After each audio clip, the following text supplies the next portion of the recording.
Assalamualaikum warahmatullahi wabarakatuh. Perkenalkan, nama saya Astri Linda Nirwani. Saya adalah mahasiswi Akademi Kebidanan Borneo Medistra Balikpapan. Nah, di sini saya akan melakukan pemeriksaan IVA atau infeksi visual asam asetat.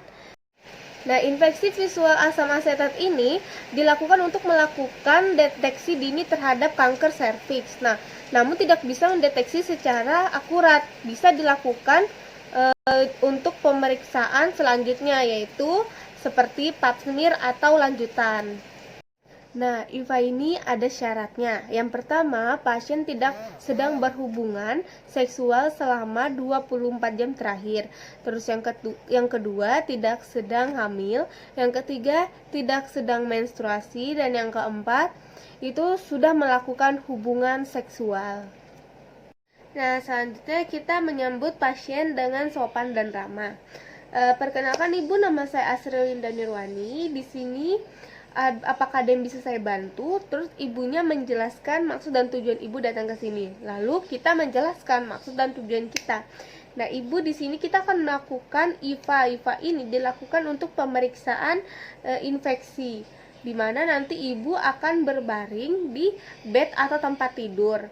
Terus nanti posisinya ibu itu posisi litotomi, di mana kaki ibu nanti ditekuk seperti proses persalinan ibu ke urin.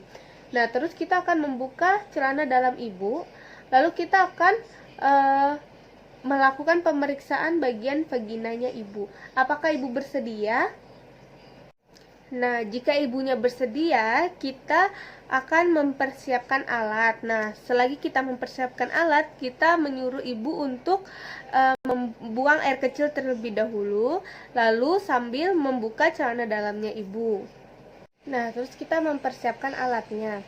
Alat-alatnya itu adalah ada bengkok, terus ada bak instrumen yang berisi dengan handscoon, lalu ada spekulum, terus itu ada kasa steril, terus kapas lidi,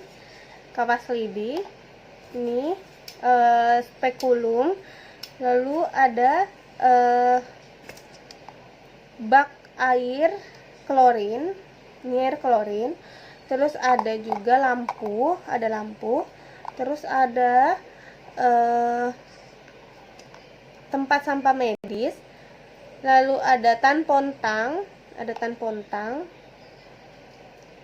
lalu ada asam asetat ini, dan kapas DTT.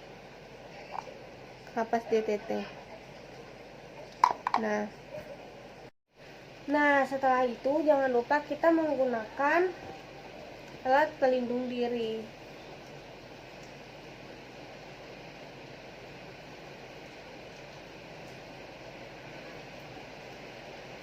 Seperti ini. Lalu kita arahkan lampu sorot. Karena saya tidak punya lampu sorot, jadi ini saya simulasi saja. Kita arahkan lampu sorot ke arah yang ingin dilakukan pemeriksaan. Lalu setelah itu, sebelum kita melakukan handscoon, kita mencuci tangan 6 langkah. Yang pertama adalah 1, 2, 3, 4, 5, 6. Nah, setelah kita mencuci tangan 6 langkah, kita pakai handscoon. Nah, setelah itu kita lakukan vulva hygiene, yaitu labia mayora kanan, lalu labia mayora kiri,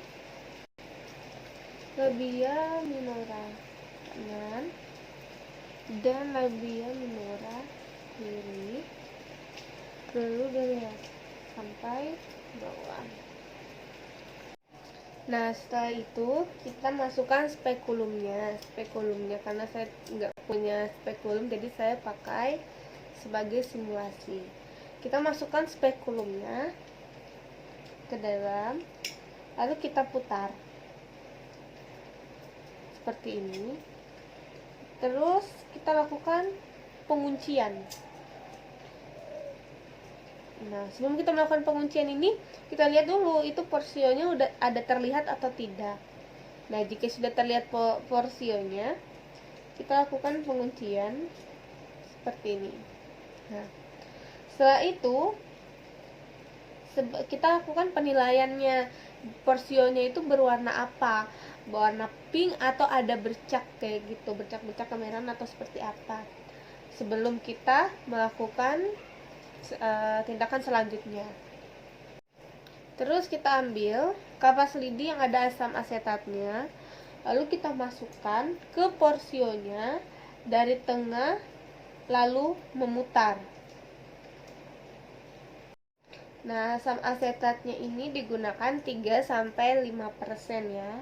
Terus setelah itu kita buang kapas lidinya ke bengkok, lalu kita tunggu 3-5 menit. Terus kita lakukan penilaian. Nah, di penilaian ini itu ada namanya IVA negatif, dimana IVA negatif ini dia itu bersih, pink, tidak ada luka dan tidak ada lecet. Nah, yang kedua itu ada IVA radang. IVA radang ini yaitu ada lecet dan ada luka di daerah porsionya itu. Dan yang ketiga, terus ada IVA positif. Dikatakan IVA positif karena ada bercak-bercak putih atau kayak totol-totol di daerah porsionya. Terus yang terakhir ada IVA kanker serviks. Kenapa dikatakan dengan IVA kanker serviks? Karena di porsinya itu kayak kembang kol. Terus itu dia tuh ada luka kayak luka putih, warnanya putih-putih gitu, atau kemerahan seperti itu. Kita sudah 1 menit, kita lihat dan kita akan penilaian apakah dia ini IVA negatif, IVA radang, IVA positif, atau IVA kanker serviks. Nah, sebelum itu kita bersihkan dengan kapas, tapi menggunakan tampon tang seperti ini. Terus nanti jangan lupa kita jelaskan ke ibunya kalau dikasih asam asetat itu nanti akan terasa perih. Nah, setelah itu kita taruh di bengkok. Setelah kita taruh di bengkok, kita lepaskan spekulum dengan secara perlahan dengan membuka kuncinya atau pengaitnya. Lalu kita tangan kita berada di sini, baru kita putar. Ini untuk membuka vaginanya ya, seperti ini. Lalu kita tekan seperti itu. Nah, selanjutnya kita bereskan alatnya. Setelah kita bereskan alatnya, kita bereskan ibunya. Ibu nanti karena dalamnya pakaikan ya. Nah, terus itu kita melepas APD kita tadi itu kita lepas. Terus kita lepas handscoon. Selepas handscoon, kita cuci tangan dalam langkah seperti yang pertama tadi. Nah, setelah itu kita melakukan pendokumentasian. Nah, dalam melakukan pendokumentasian ini kita catat nyonya siapa, terus itu usianya berapa, lalu dia A-nya berapa, P-nya berapa, penilaiannya tadi itu apa, kita catat di situ. Nah, semoga bermanfaat video yang saya buat ini. Kurang lebihnya saya mohon maaf. Wabillahi taufiq walhidayah. Wassalamualaikum warahmatullahi wabarakatuh.